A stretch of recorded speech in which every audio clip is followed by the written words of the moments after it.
Hey everyone, welcome back to another Godzilla Battle Line video, and today I have maybe one of the best off-meta decks I've seen in a long time, and it has a very surprising leader. As you can tell, it is Conk himself, so let's talk about it. I want to bring up his leader ability first, and then some caveats about Conk. We're going to talk about him for a while, and then I'll break down the rest of this deck. So, right above me, you can see Earthbreak, his leader ability is 1 cost, 90-second cooldown, which is pretty solid. That's kind of in line with how Bailante's is, but this is a little slightly worse off. Deals 320 damage in a circle, AoE around him. It says Fan Sickler, it's a typo, and we'll talk about typos in a second. And increased damage dealt by allied units with an energy cost of 6 plus, just like 6 or more, on the battlefield by 20% for 15 seconds. You may be wondering to yourself, why would I use this? The only unit in this deck that's going to benefit from it is Space Godzilla, and he gives anyway, a 25% buff with his crystals. Well, this is actually wrong. It is actually a 4 plus cost on the battlefield. This is a typo. So in this deck, Anguirus, Space Godzilla, Super X, and Hedorah's mature form are all going to benefit. You can see on the screen right there. I use that ability and they all just lit up like crazy. So, what is the caveat with Kong? He's just a fun little monkey over there. You put him in the leader position, no one expects it. A big part of this deck that I'm at least seeing is people underestimate leaders that are not in the meta. So Mothra leaders, G89 leaders, Gigan leaders, people will see them and be like, okay, I have to actually try. But then someone's going to see a Jet Jaguar leader, a Kong leader, Mechagodzilla leader, and in your brain, you've been trained to be like, you know what, this guy's probably doesn't know what he's doing. And then, I'm using the Kong leader, and someone's going to be like, oh, whatever. And I'm coming out with this deck full swinging, and I'm just running people over, right? So there's like a psychological factor at play with this deck for sure. But I want to talk about Kong specifically. You're a new player watching this video. I hate to tell you, but you cannot actually obtain Kong anymore. Him and G21 were removed from unit pools in January, and for right now, we don't know when we're going to get them back.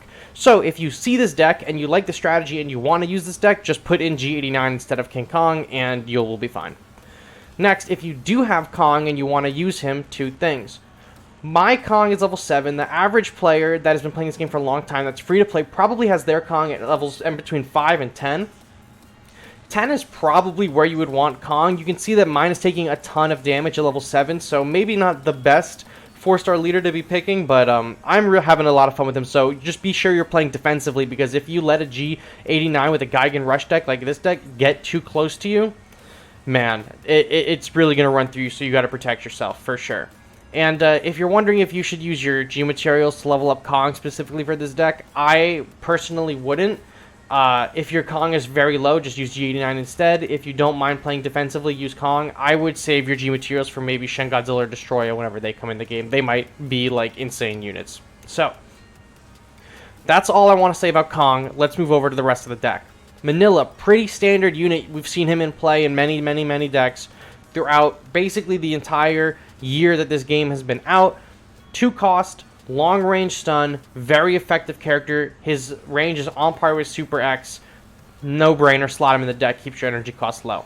Anguirus is one of the newcomers to the off meta, right? So Anguirus was very powerful season 1 of the game, got nerfed to hell. Then they gave him a health. They gave him what did they give him? A health boost, and they lowered his cost from 5 to 4.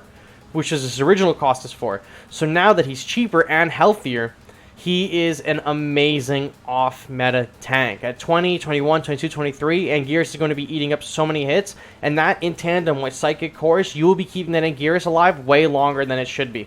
He's going to be very good on defense, keeping your leader away from harm. He's going to be really good to put ahead of your Super X to keep other enemy Super X's or long-range characters like Ultima away from your Super X, right? And just if you heal him and let him walk and walk, if the other team has flyers like Batra, Megaguirus, King Ghidorah, and you put a Psychic Chorus on Anguirus and just let him go, they'll all just start focusing on him, right, if they're close enough. So he's a very, very, very powerful distraction. Same thing kind of with Space Godzilla's crystals. He spawns 2 of them every like 9 seconds, and then they stay on the field for like 14 or 15 seconds. And while any of your ally units are within range of them in their little AoE, you're going to give them a 25% damage boost. Keep using Anguirus to keep Space Godzilla alive in this deck and have Space Godzilla generate more and more crystals is incredible. A massive, massive part of this deck because, Hedera mature form is beefy but doesn't have a, like, insane, it's not a very insane tank. Manila is not a tank. Biollante is not really a tank. Super X not a tank. Using Anguirus in tandem with Space Godzilla and Psychic Chorus and keeping Space Godzilla alive and generating more and more crystals is going to make it more difficult for your enemies to hit your units. The more crystals you can generate, the more difficult it becomes for your enemy to actually get through this deck. Really good counters for this are Hedera and Biollante, obviously. However, if you can kill those units pretty fast and keep Space Godzilla alive, you are definitely in for a treat, man. Like, I'll take this deck on London and put Space Godzilla in the water and Anguirus in front of him, and they move so slowly, and I will build up a wall of crystals all the way to the leader. So if the enemy places any characters not in the water, they're just going to be hitting crystals basically the entire time they're alive, and then my units on the outside of the water are just going to run them over. And then if the enemy puts units in the water, my units on the outside of the water are going to come in and kill them. So it's really a devastating push if you can do it correctly. Obviously, you know, Biollante being very meta, hard to pull off, but very, very incredible. This next bottom row, pretty standard stuff these days. Super X, very long range, good damage. We all know it. We all love it or hate it. I'm not going to go over him too much. Biollante, you all know the deal already. Really cheap, best AoE, some of the best DPS in the game. And Psychic Chorus. We were talking about Super X. Psychic Chorus, obviously, best healing in the game right now. Super strong. Mine's almost level 30, so I'm very pumped for that. But you don't need it to be level 30. Level 20 is pretty good. Level 25 I would consider is the most usable level for it, in my opinion. It's where you get the most bang for your buck, the most benefit, return on cost, like return on investment. And then Hedera. Hedera, in my opinion, in this deck is the flex pick. I think Manila, you could argue, could also be a flex, but Hedera, I think you could be swapped. Stagathy uses a Hedera in this deck. I'm using a Hedera because, I love Hedera. My logo in the game is Hedera. I have a level 30 Hedera. It's one of my favorite characters in Godzilla. It's one of my favorite characters in this game.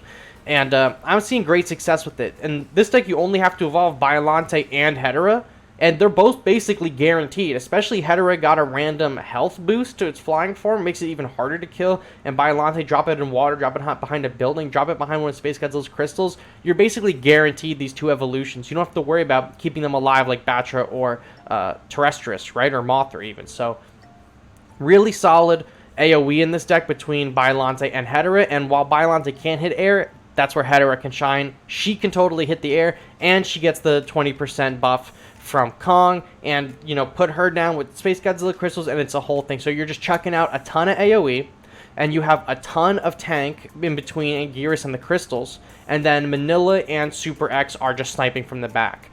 This deck is insane. I don't remember if I said in the beginning of this video or not, but I literally have gone from 0 Kong leader wins in the last 3 days to 100 Kong leader wins. So all in all, just an amazing deck. I'm a very, very big fan of this one, and I'm excited to see what you guys think about it. Use it or don't. Let me know what you think about it in the comments down below. I think this might be one of the best off-meta decks in the game right now, and probably even one of the best meta counters at the moment. So let me know what you think down below, and I'll catch you all on the next one. Bye-bye.